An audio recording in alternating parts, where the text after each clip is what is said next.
আয়াতের মধ্যে বলেন ওয়ামান লাম ইয়াহকুম বিমা আনজালাল্লাহু ফাউলাইকা হুমুল কাফিরুন।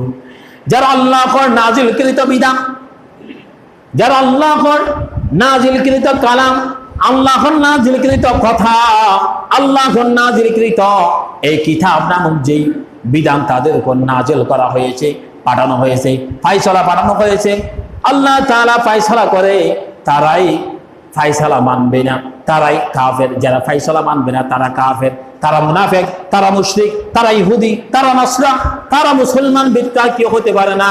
হয়তো তার সাথে কাফেরের সাথে সম্পর্ক, তার সাথে মুনাফিকের সাথে সম্পর্ক। আল্লাহর ফায়সালা মানে না সেই মুসলমান কখনো দাবি করতে পারে না। তার পাসপোর্টে লেখা থাকবে মুসলমান, তার আইডি কার্ডে লেখা থাকবে মুসলমান, জন্ম নিবন্ধনে লেখা থাকবে মুসলমান, আদম শুমারিতে লেখা থাকবে মুসলমান, পরিষদের মধ্যে লেখা থাকবে মুসলমান, পরিসভায় লেখা থাকবে মুসলমান, কিন্তু আল্লাহর দরবারের মধ্যে তার মুসলমানের নাম এক বিন্দু পরিমাণ নাই। এখন আল্লাহর কাছে নাম থাকতে হবে নাকি সমস্ত জায়গায় নাম থাকলে লাভ, নাকি আল্লাহর কাছে নাম থাকলে লাভ? আল্লাহর কাছে নাম নাই তোমার, সমস্ত জায়গায় তোমার নাম থাকতে পারে, রাস্তাঘাটে তোমার নাম লিখতে পারে। এটা কে করেছে? অমুকে করেছে।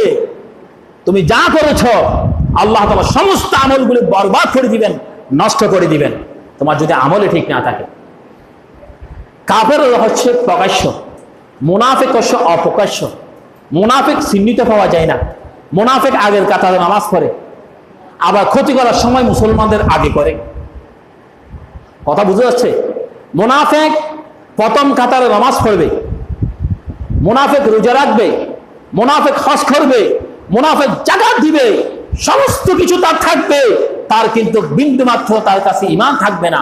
সে হচ্ছে দুর্মুখী চরিত্র। মসজিদে আসবে এক ধরনের চরিত্র নিয়ে, মসজিদ থেকে বের হয়ে আরেকটি চরিত্র নিবে। যখন ক্ষমতায় আসার আগে তসবিহ হাতে নিয়ে বলবে আমরা আল্লাহ কোরআন দিয়ে দেশ চালাবো, কোরআন নিয়ে দেশ চালাবো। আর যখন ক্ষমতার মধ্যে যাবে তখন মানুষের উপর নির্যাতন চালাবে। তারা কি মুমিন নাকি মুনাফিক? আমার কথা না, আল্লাহর কথা। মুনাফিকের চারটা লক্ষণ আছে। কয়টা লক্ষণ একটু আওয়াজ দিয়ে বলবেন? কয়টা লক্ষণ? চারটা লক্ষণ। এক নম্বর আমানত খেয়ানত করা। এক নম্বর কি বলুন তো বাবারা? আমানত খেয়ানত করা। বুট একটি আমানত, বুট একটি, খেয়াল কি আছে নাকি গেছে? একটু খেয়াল করবেন। বুট একটি আমানত, আমানত খেয়ানত করা, ওয়াদা খেলাপ করা। আমানত খেয়ানত করা, ওয়াদা খেলাপ করা, মিথ্যা কথা বলা, তাহলে ধোঁকাবাজি করার। এখন যারা আমানত নিয়ে জায়গায় বসে, এক আমানতের কথা বলে বসে, ওয়াদা দিয়ে বসে, তারা যদি এক কথা বলে জায়গায় বসে, বা নির্বাচন হচ্ছে, আমার ভাইয়ের চরিত্র ফুলের মতো পবিত্র, নামাজ পড়ে না এক অর্থ, এরকম নেতা সমাজে আছে নাকি নাই? নির্বাচন আসলে কর্মীর থেকে টুপি নিয়ে নামাজ পড়ে, আর নির্বাচন চলে গেলে মানুষের উপর জুলুম করে, এর থেকে জানেন পৃথিবীর জমিনে আছে কিনা আমার সন্দেহ আছে। নির্বাচনের সময় ওয়াদা দাও, আর নির্বাচন শেষ হয়ে গেলে এই ওয়াদা কোথায় যায়? ওয়াদা খেলাপ করা সেই মুমিনের কোনো কাজ নয়। মুমিন ওয়াদা খেলাপ করতে পারে না, মুমিন আমানত খেয়ানত করতে পারে না, মুমিন গালিগালাজ করতে পারে না। এখন যে কথাগুলি বলছি, এই কথাগুলি যার কাছে থাকবে সেই মুনাফিক। ওয়াদা যিনি খেলাপ করবে সেই মুনাফিক, আমানত যেই নষ্ট করবে সেই মুনাফিক। আমার কথা না, আল্লাহর কথা। এই চারটে কথা বলেছেন আল্লাহ তাআলা। আরেকটি বলেছেন কথায় কথায় গালিগালাজ করা। এখন অপবাদ দিয়ে মানুষের দুষ্কর একটা, তাকে অপবাদ দেওয়া হয় আরেকটা। এটা নিজের ক্ষমতাকে শক্ত করার জন্য ছাড়া আর কোনো কিছু নয়। ক্ষমতা টিকিয়ে রাখার জন্য এত মিথ্যা কথা বলতে হয় না, এত মানুষ মারতে হয় না, এত জুলুম করতে হয় না। আমার উপর একদিন শেষ পরিণতি হবে, সেই দিন আমি কি করব? আমার তো একদিন শেষ আছে। এই দিন দিন নয়, আরো দিন, এই সময় সময় নয়, আরো সময় আছে। আজকে দিন যেমন শেষ হয়ে যাচ্ছে, আগামীকাল আবার সূর্য উদিত হবে। সেই সূর্য ইসলামের সূর্য, সেই সূর্য কোরআনের সূর্য, সেই সূর্য দিনের সূর্য।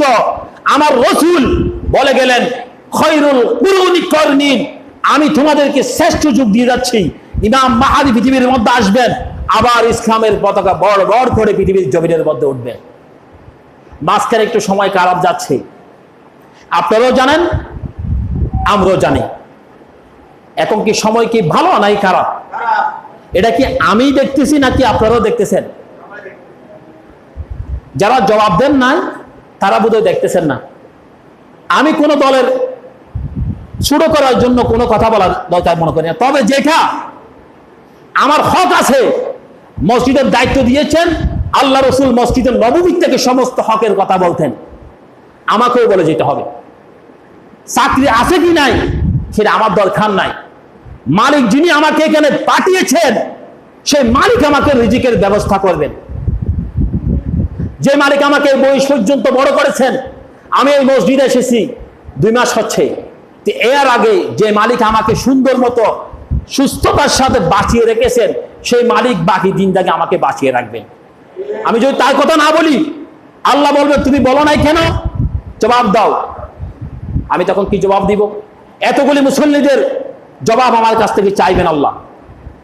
নিজের জ্বালা, নিজের যন্ত্রণায় নিজে শরীরটা জর্জরিত হয়ে গেছে। মানুষের হক নিয়ে আমি মরতে চাই না। মানুষের হক মানুষের কাছে পৌঁছে দিতে চাই। এরপরে মানুষ মানব আর না মানব তার দায়িত্ব। এই জন্য আল্লাহ সুবহানাহু ওয়া তাআলা অন্য আয়াতের মধ্যে বলেন, ওয়ামান লাম আহালুল কিতাব ওয়াল ইয়াহকুম আহালুল ইনজিল বিমা আনজালাল্লাহু ফি ওয়ামান লাম ইয়াহকুম বিমা আনজালাল্লাহু ফাউলাইকা হুমুল ফাসিকুন।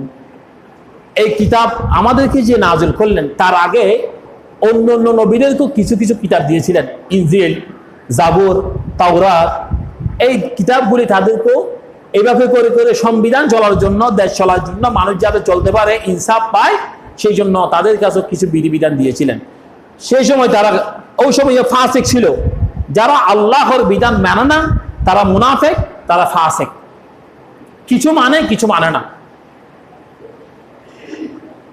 আল্লাহ তাআলা আমাদেরকে মুনাফিকি থেকে, ফাসিকি থেকে, কাফেরদের থেকে রক্ষা দান করে, বাঁচিয়ে রেখে মৃত্যুটা যাতে আমাদের ঈমানি মৃত্যু হয়, আল্লাহর কাছে সেই দোয়া করছি, বলে আমিন। আল্লাহ তাআলার কাছে দোয়া করবেন। এই যে পানি উঠতেছে, আমি আজকে আমার 2-1 মুসল্লিকে বলছিলাম,